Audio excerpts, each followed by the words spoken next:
Well, look, this is a mess, isn't it? We're now in a complete and utter mess where we don't know if we're coming or going. Parliament's being prorogued. No one seems happy. What is anyone at home meant to make of this? Well, actually, it is a mess. I completely agree with you.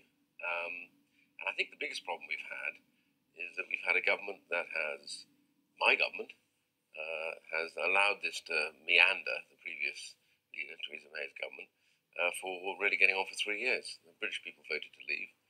And let me just take head on those ridiculous charges. They didn't vote to leave without a deal or anything else. The truth is, I was one of the prominent figures in the campaign. I can tell you categorically, it was quite clear, the Prime Minister then, David Cameron, and George Osborne, who led the Remain campaign, said categorically, when you leave, you won't be in the single market, the customs union, you'll have to be out, completely out. So the whole point about this is really that people voted to leave. You can't read into their heads what they voted for. And Boris Johnson now is a breath of fresh air, frankly. He's come in and said, look, we have one purpose in life, which is to deliver what people voted for, which is to leave, get on with it, get the job done, and then have, we hope, a good relationship with the European Union. But if we don't tell them and believe that we will leave without a deal if necessary, as, by the way, Article 50 explicitly says, you leave on the set date, doesn't say anything about having a deal, and that's the end of it. You know, if you're going to be nice and frank with us this morning, let's talk this prorogation. Is Ben Wallace was right, wasn't he, when he was caught off mic? This isn't actually about setting a domestic agenda, is it? It's about trying to stop Parliament blocking no deal. No, I listened to what Ben Wallace said. I thought what he was saying is there are lots of other issues around, but I don't think I have any particular problem with it. Let's just deal with this prorogation issue. First of all, there's a lot of crocodile tears and totally faux shock and horror about this. The reality is for John Major, just out of interest, who wants to go to court, I don't recall he went to court when he prorogued the House to stop there being any cash for questions issues. You know, politicians are very good at forgetting what they used to do and remembering only what they want to. So the reality is, prorogation is not some ancient idea. It happens all the time. It normally happens every single year. Only we've had the longest parliament ever for 400 years. We should have had a Queen's speech well over 2 years ago, but we didn't, and we haven't had one a year ago. We need one now. Boris Johnson's just been elected leader. He's right. And there's always been a conference season. I don't recall Labour getting up, by the way, in the summer and saying, we're going to cancel our conference. We want to be in the House. They didn't say that because they want their conference. And the Liberal Democrats didn't say we're going to cancel our conference. So they were all happy to go to the conference, which they normally would do. This amounts to 6 parliamentary working days in which we are prorogued. Let's get this in perspective. And all those people marching yesterday have either completely got it wrong because somebody told them something which is untrue, or most of them, as I believe, were actually engineered by the hard left of Labour, because look at the placards. They were sort of, get rid of Boris, hang Boris. There's some really foul commentary going on social media as well. So this is very engineered by the hard left, which John McDonnell used earlier, despite the casual-looking nature of his interview, is, however, deeply sinister and part of that ghastly momentum crowd who just threaten everybody. There is an argument that says, you know, if you stop a no deal, it stops a good negotiation. You've made that argument to me, I think. Yeah. Would you actually want a deal? Would you really want a deal? I mean, I know you backed the Brady Amendment when that was up, but you have changed your position somewhat since then, haven't you?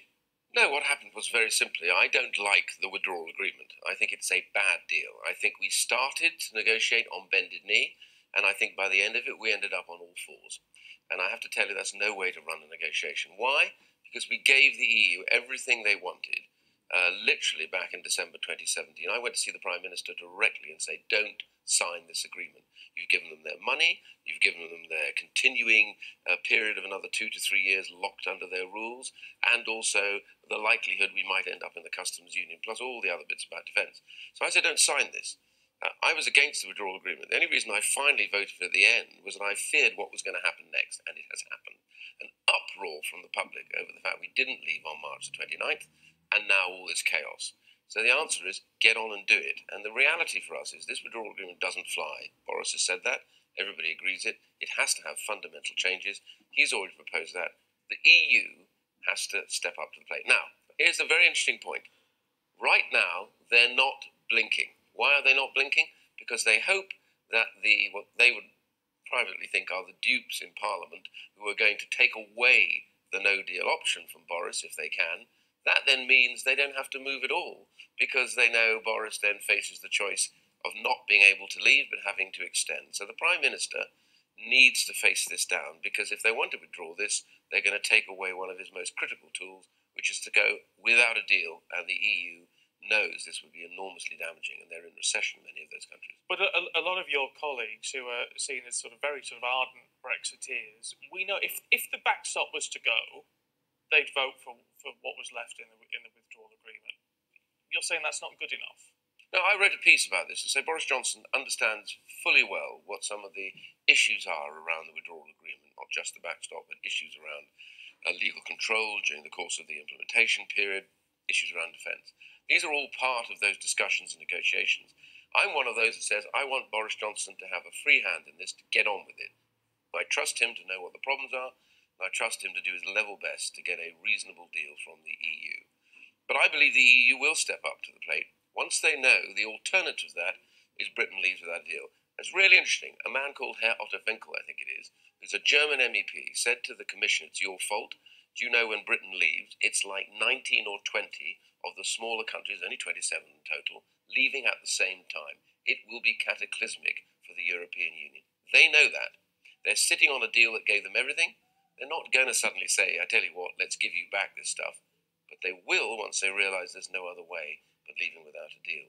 And in terms of the work that needs to be put in, I mean, Simon Coveney, the Deputy Prime Minister in Ireland, was saying, well, look, part of the problem with this, the whole backstop, which just seems to be a key element of this, obviously, is that no serious alternative has been put forward. The government is true. Well, I went to Monsieur Barnier twice, with Owen Paterson, and with a team of experts, including customs people. And we, back in October, pointed this out when the deal hadn't been fully agreed to. And they said to us at the time, and in email exchanges, this is probably where we're going to end up. These are all the alternative arrangements. We drafted all this stuff, okay? So they heard about this back in October. We offered to work on it immediately, but then the government caved in and signed this terrible agreement. We went back to see them again in April to say, you could still change this deal and get it through. And the attitude was different because they've got their deal. So Mr. Coveney and the others are talking nonsense. The reality is that there are other arrangements. I've got another paper which is about to be given to the government that shows there are ways to secure our legal position.